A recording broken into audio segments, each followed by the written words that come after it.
up, my people? How on a day? Welcome to another edition of Updated Precious. So make a drop on this sharp, hot gist as to read on career and come out say President Bola Tinubu don't direct INEC Chairman Mahmood Yakubu to immediately proceed on leave for betraying APC. This time around, say the president don't they set to nominate person we basically go take over from him. And I sure say go they wonder which kind betrayal be this? How did it happen? Chillax. I'm coming with all the gist in the gist. Now, according to Sahara Reporters, will be a publication of Omoyele Sowore, the AAC presidential candidate, in talk say or the report come say source we dey inside. Person we sabi well tell them say this one we president direct like this. It come because of say the president they react or respond to wetin they describe as Mahmood Yakubu's last minute betrayal of the All Progressives Congress APC. Wey be say the APC appoint gone. So the thing they pain them. According to them, they say this get to do with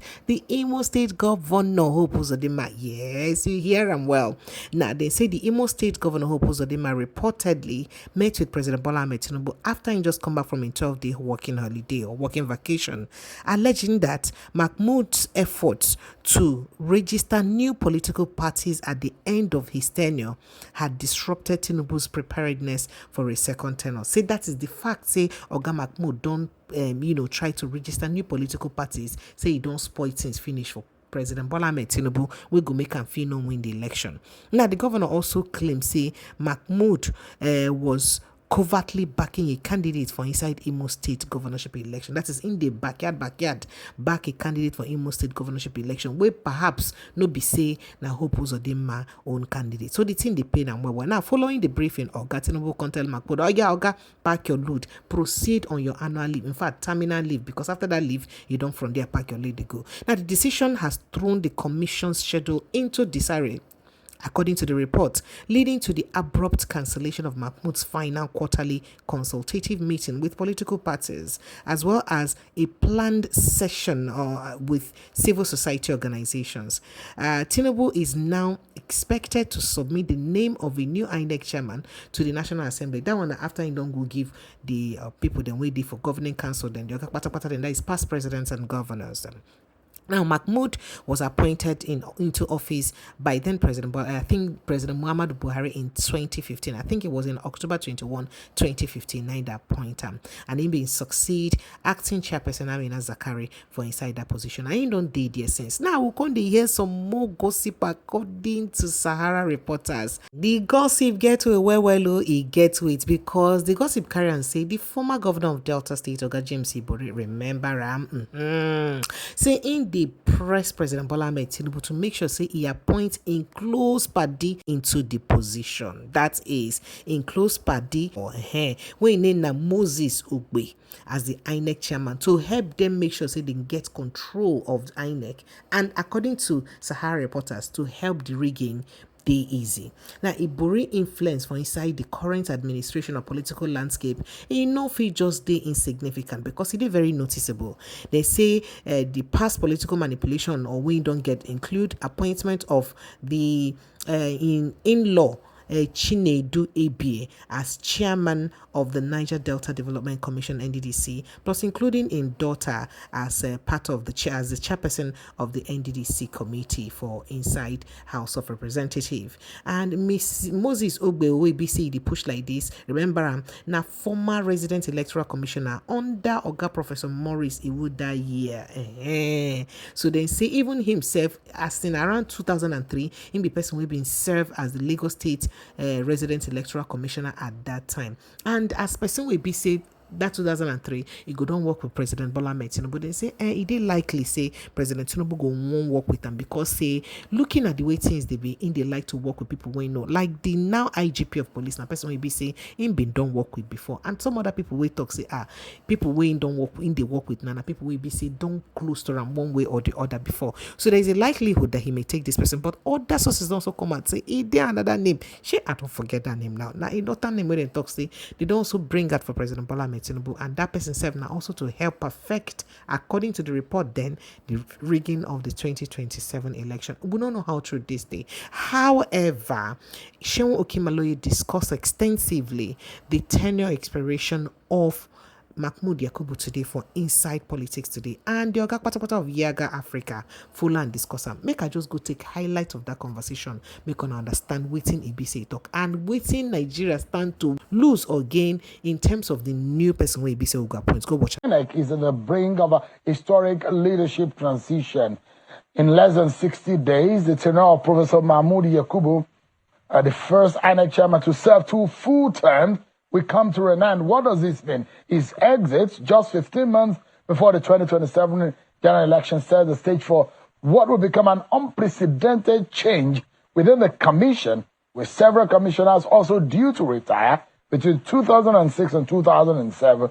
There are growing concerns that the country could approach its next elections under an almost entirely new leadership team. What does this mean for us? Now, a lot has happened under Mahmood Yakubu, for good and for bad. That's perspective from some Nigerians who believe that there are a lot of things, a lot of gaps under his watch. Now, in terms of the agitation from the minds of Nigerians on who should be the leader of INEC or who should lead INEC, and those who are the management of INEC, who are they? Where are they from?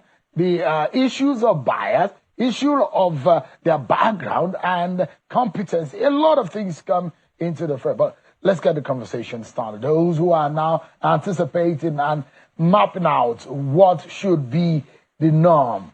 Samson Itodo is an election observer and election development expert, and the executive director of Yaga Africa is live for us here in our studio to give insight. Thanks so much, Samson, for joining us. Thanks, always a delight to be here. Good evening. How significant would this transition be, not only for INEC as an institution, but for our elections?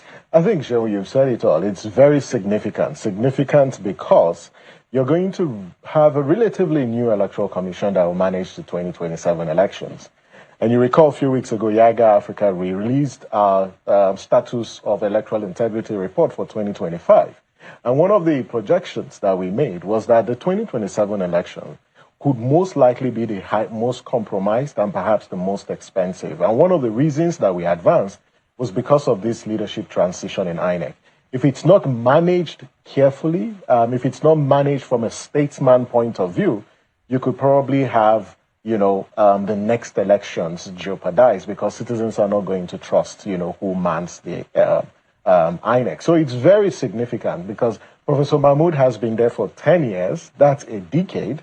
And his exit, leaves a lot of vacuum because you ask yourself, if a new chairman is appointed, whenever he is there sufficient time for the chairman to settle? If you look at what data says, and I'm sure we're going to go through the slides, you see the commissioners who are leaving next year, and then those who are leaving on the eve of the 2027 election. So to a large extent, it's quite significant. Don't forget that the level of trust of citizens in the electoral process is also at its lowest ebb. So this is really an opportunity, for the president, for the Senate and the National Assembly to rebuild public trust and confidence in the electoral process. We forget things quickly in this country. Like him or hate him, Mahmood Yakubu will be known as the man who entrenched beavers. Will be known as the man who introduced the election result viewing portal. Will also be the man who finalized on the delineation to an extent of polling unit. And at the time, it was about 1,500 per voter in a polling unit. And there are a lot of the polling units that were due for expansion. That happened under him. But there are a lot of issues also. This man, a decade, significant. And he has seen how many presidents now and how many elections. About three transitions that have happened under him. No, actually one. Just because 2015 wasn't the one. One major. But there are 3 elections conducted under him. Now, interesting.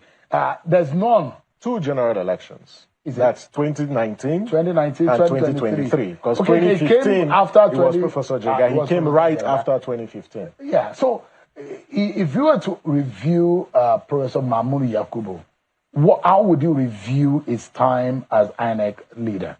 I think that you've really highlighted some of those reforms that, when you look at these 10 years, there has been remarkable reforms that were introduced in the electoral process. And to also add to that, it was under these 10 years that for the first time in our history, that ballot papers and result sheets were produced locally.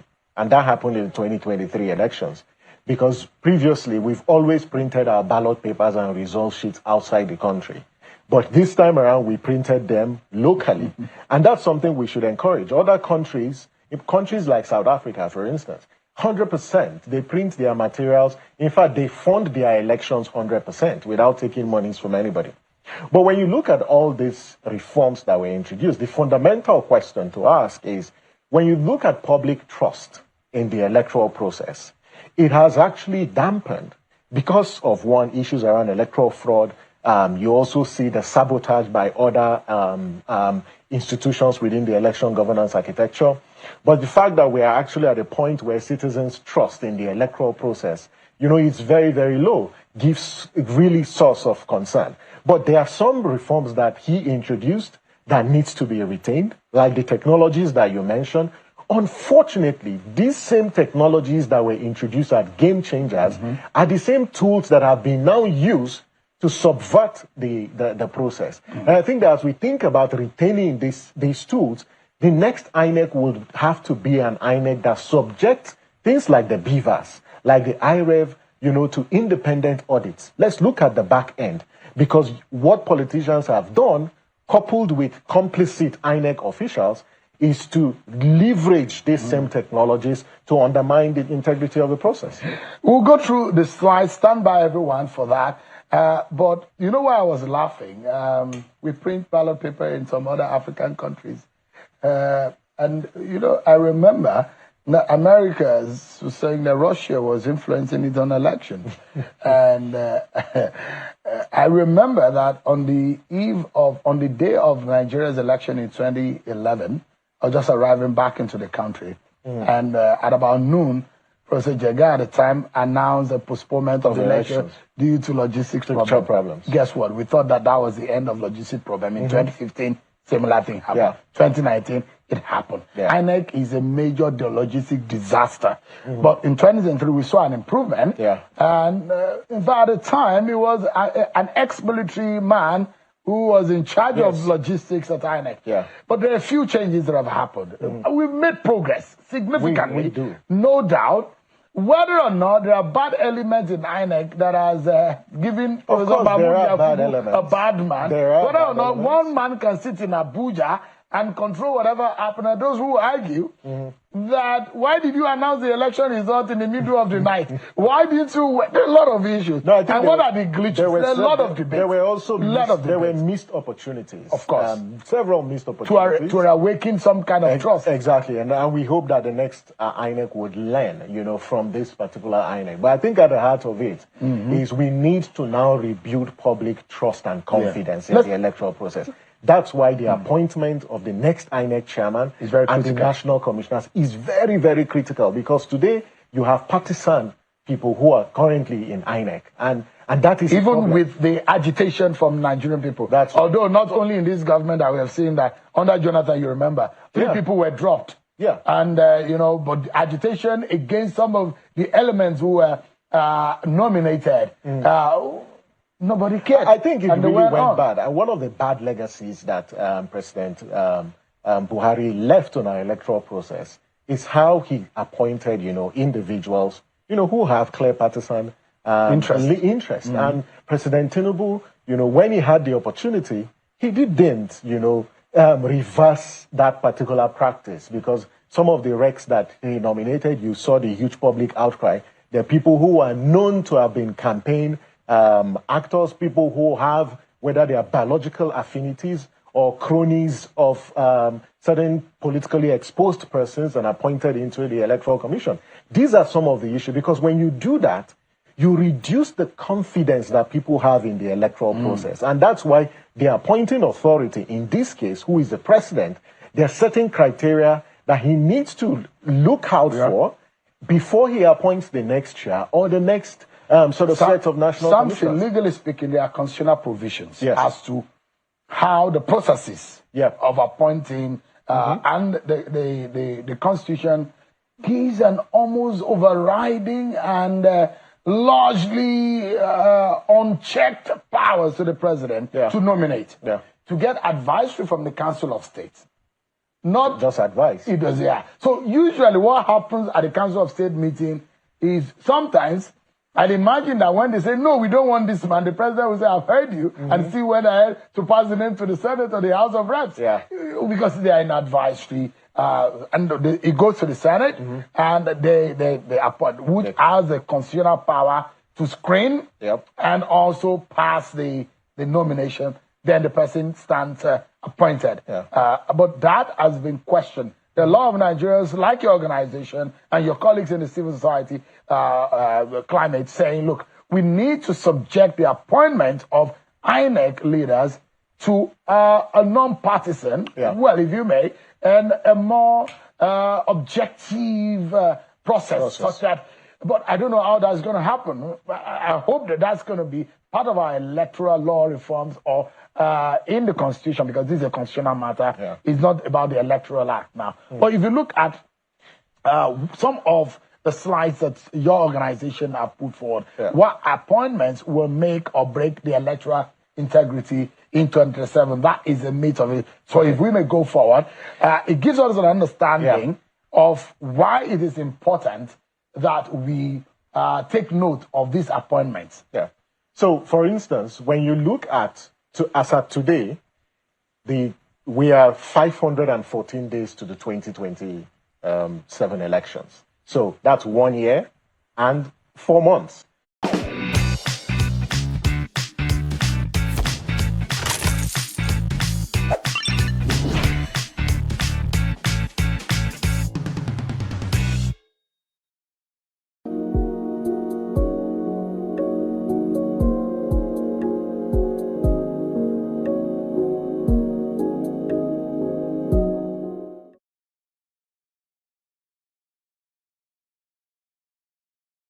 So we don't actually have time. So 114 days to the 2027 elections. So when you think about what are the criteria, like you mentioned, the Constitution sets 2 conditions. The first one is the person must be non-partisan, and 2, the person must have unquestionable integrity. It is clear from experience that these 2 qualifications or criteria are inadequate. There's a great need that the next INEC chairman or national commissioners should, one, be individuals that not only have impeccable character, but they are individuals that do what, Shehu, that have what? That do not have any partisan connection whatsoever.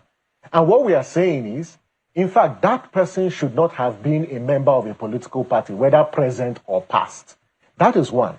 The second is that the next INEC chairman and commissioners at least should be people who have courage, who have the ability to resist political pressure. Because leading in INEC requires people who are courageous to call the bluff, of politicians when they try to put pressure on INEC. But then also, we've also seen how incompetence impacted on the 2023 elections. When you flood INEC with people who don't have, the competence or understand elections, what you get is what happened in a place like Sokoto. If you recall, there were the Reich in Sokoto was actually relieved of his responsibility because of sheer incompetence. When you compare the Edo and the Ondo governorship elections, you clearly see a stark difference in the way that the commissioners managed that election. So competence does play a critical role in determining who becomes the next INEC chairman. But then, what we have said is the president has the power. It is his prerogative.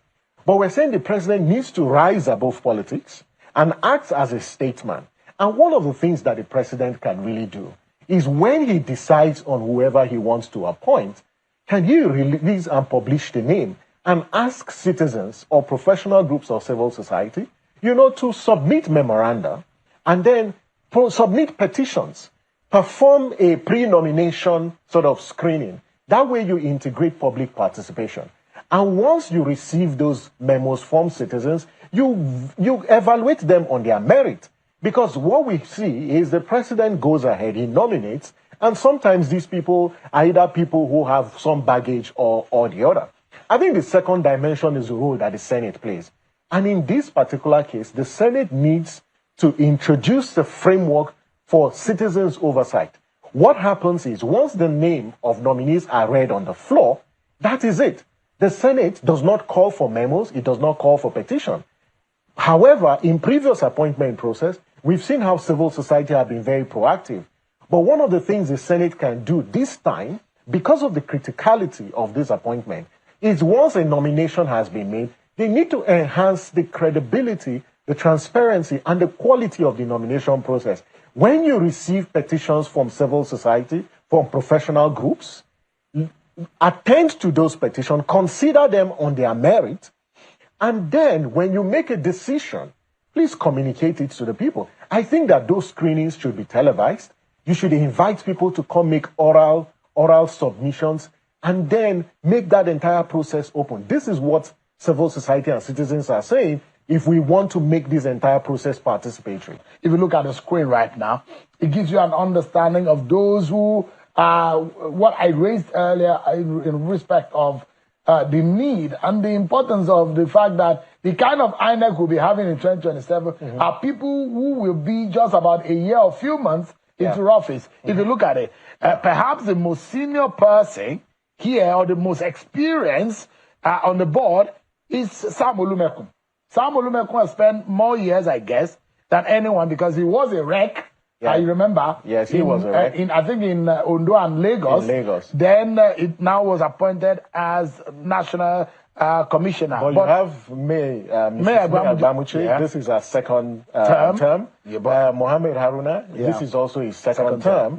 So they are also very experienced as well. When you look at Ken was a former director at INEC. So he has been, in the commission. But Shane, one of the interesting things... Well, I could even say that he's probably the most experienced because he was a career INEC man. Yeah. But when you look at the rest, they are also qualified for reappointment. So, for instance, next year, once the chairman leaves in a couple of weeks, there are 4 national commissioners that would leave sometime in Q3 of next year. So there will be 4 new national commissioners that will be appointed, or if these ones are reappointed. But the interesting thing is that the other 5 here, their tenure would expire just 2 days before the election. Yeah, because the next election will be on the 20th, and then the 20th of February 2027. Again, thanks to Professor Mahmood, because he regularized the timetable, so we can tell when the next election will hold. But 2 days, so we will be in the midst of collation of results when the tenure of these 5 other national commissioners, would expire. So apart from Malam Haruna and Agbamuche, Mr. Agbamuche Umbu, and Sam is you.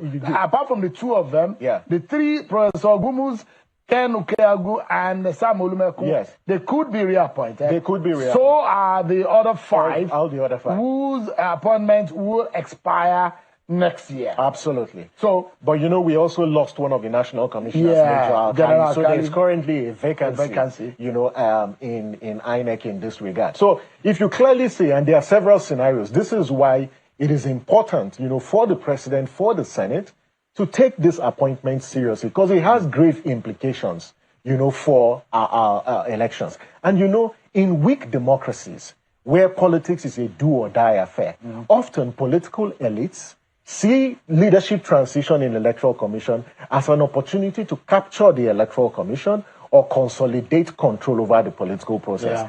This is why we're calling on the President and the Senate that this is an opportunity, a golden opportunity that have been presented to them. If you're going to consider appointments, ensure that these are individuals that have not been members of political parties, whether present or past. They must be people who have impeccable character, but also people who are courageous. And like some would say, also people who have mental alertness. Because INEC job is a tedious one. You need people who are healthy, who are strong to deliver credible elections. Samson Itodo is an election development expert and the executive director of the EGA Africa. Many thanks, Samson. Thanks, always a delight.